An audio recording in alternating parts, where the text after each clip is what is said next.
नई दिल्ली में Bharat Maldives core group की दूसरी बैठक हुई।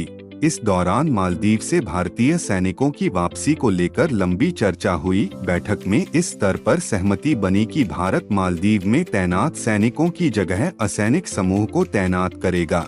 ऐसे में इंडिया आउट कैंपेन चलाकर मालदीव की सत्ता में आए मोहम्मद मुइज्जू को एक बार फिर भारत के साथ समझौता करना पड़ा। मालदीव में तैनात होने वाला असैनिक समूह भारतीय ही होगा और भारतीय सैनिकों के काम को ही आगे बढ़ाएगा। इस फैसले से मोहम्मद मुइज्जू भारतीय सैनिकों को मालदीव से वापस भेजने में सफल रहे हैं, लेकिन भारत जगह खाली करने वालों में से नहीं है।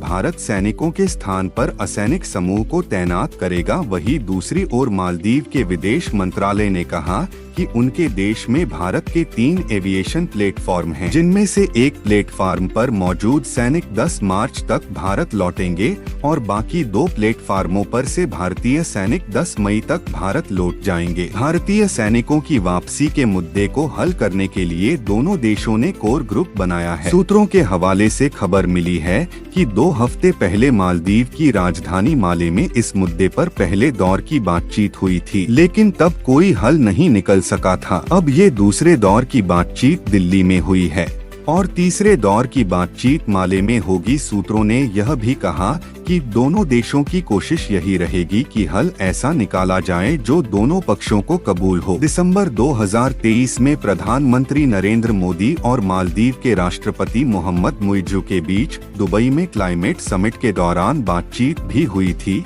लेकिन तब यह तय हुआ था कि मालदीव से भारतीय सैनिकों की वापसी का मुद्दा हल करने के लिए कोर ग्रुप बनाया जाएगा। यह सुनने में आया है कि मुइज्जू ने पिछले साल इलेक्शन कैंपेन के दौरान मालदीव में भारतीय सैनिकों की मौजूदगी का मुद्दा उठाया था और इनकी वापसी की मांग की थी। इसके लिए उन्होंने इंडिया आउट कैंपेन चलाया था। अभी मालदीव में करीब 80 भारतीय सैनिक हैं। ये 2 हेलीकॉप्टर और 1 एयरक्राफ्ट का ऑपरेशन संभालते हैं।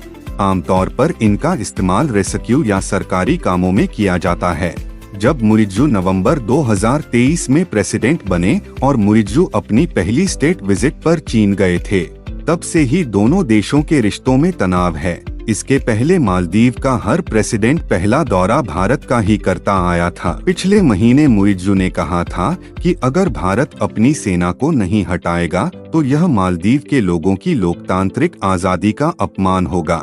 यह मालदीव में लोकतंत्र के भविष्य के लिए खतरा होगा। आपको यह भी बता दें कि मुइज्जू की मंशा मालदीव से भारतीय सैनिकों को हटाकर चीन के असैनिक समूह को तैनात करने की थी, लेकिन वह अपने देश में ही विपक्षी दलों के घोर विरोध से घबराए हैं। एक रिपोर्ट के मुताबिक मुइज्जू ने सिंगापुर में काम करने वाली एक चीनी कंपनी के असैन्य समूह को भारतीय सेना की जगह तैनात करने की योजना बना चुके थे। दोस्तों, वीडियो देखने के लिए धन्यवाद। इस तरह के और वीडियो देखने के लिए चैनल को सब्सक्राइब करें और बेल आइकन को दबाना ना भूलें।